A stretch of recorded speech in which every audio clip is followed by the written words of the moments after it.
Hello, for this week when you go into your PLT course page, you'll go down again to that PLT button. And the first module that should be at the top of the page is the September 8th through 9th module, which is for this week. In a moment we'll go over the overview, and of course when I'm done, right below this you will see the recording of this video. We have 4 training videos this week that may be beneficial to you.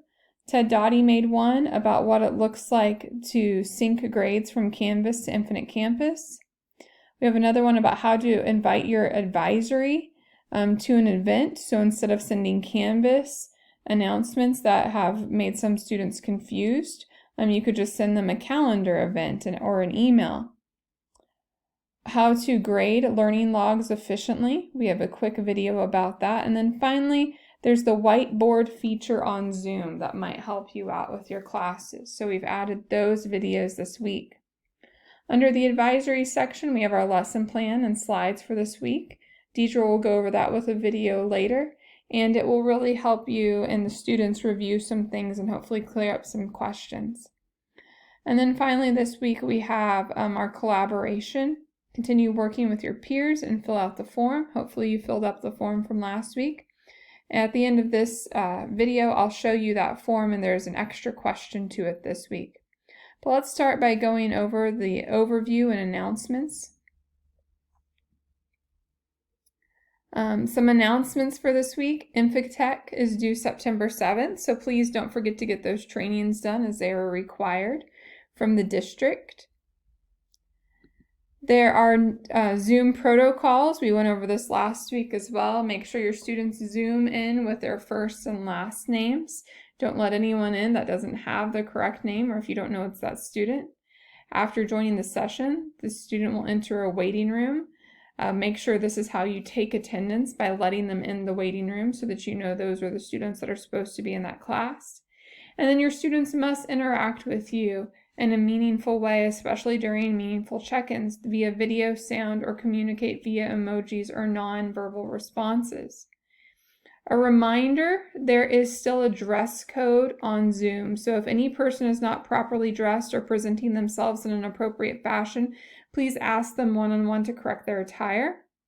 If you need help, reach out to grade level admin for students and caseworkers or administration for adults. The next section is about meaningful check-ins, when and how to do them. We'll start with students who are off-site on the hybrid schedule. Those meaningful check-ins will happen on a blue day during advisory, red day during 5th hour with your 5th hour off-site students and on-site students. On Wednesday, it happens during advisory time. On the blue day Thursday, it happens during advisory, and on red Friday, it happens during 5th hour with your 5th hour offsite and onsite students. Mark participate if they are present on Zoom or by phone contact. Do not mark it if they are not present on Zoom or there is no phone contact. If you contact them outside of that Zoom time that you're with your advisory, during that day, that also counts as your meaningful check-in. Off-site students that are chronically absent should be submitted to their grade level teams. For remote students, attendance for remote students, we do meaningful check-ins every day, every hour when we take attendance and participate with our classes. In those classes, make sure you mark participate if they are present on Zoom or by phone contact. Do not mark if they are not present on Zoom or there is no phone contact. Should you have students that are chronically absent, make sure you submit those names to Trina Dabini and James Neff. Keneal Harrison will be doing some home visits. Learning logs have been a topic of discussion lately. Students do need assignments for 390 minutes on distance days too, so you might help them or plan things for them. Ideas are having some long-term projects. Think of ways to extend learning, adding some options that are not required but that they could do. You have freedom to help students in any way you see fit. The collaboration form at the bottom, when we get to that at the end of our video, will allow you to share some ideas if you have ideas of how to help students use that time to get the best education they can. Just want to remind everyone that proof of learning takes place every day of the week and was required by state through those learning logs. So make sure that you're reminding your students to do them and do them thoroughly. This is very similar to just checking and taking student daily attendance in a normal year, and it is directly tied to our funding. So these learning logs could be assessed by an auditor, and if a student doesn't have it filled out well, we could lose funding for that student. Each teacher or teachers need to review learning logs, and by teachers we mean advisors actually.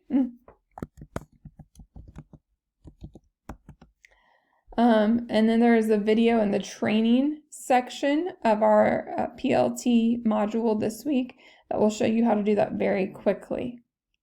Learning logs are stored on Canvas for the state audit. If a student is sick, they may mark that they're sick in their learning log that day and do not fulfill the 390 minutes.